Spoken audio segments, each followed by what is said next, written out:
How to edit header in Squarespace. Hello guys and welcome to today's video.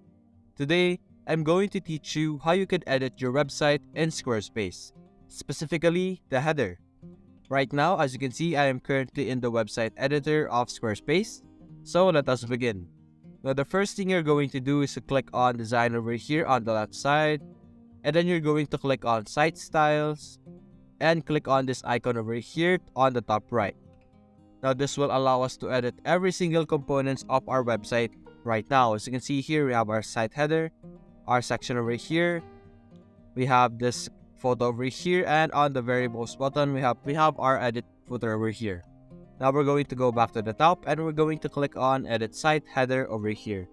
And as you can see here, we could add and change our site title and logo over here. You could upload your logo in this section. You could upload a mobile logo over here also.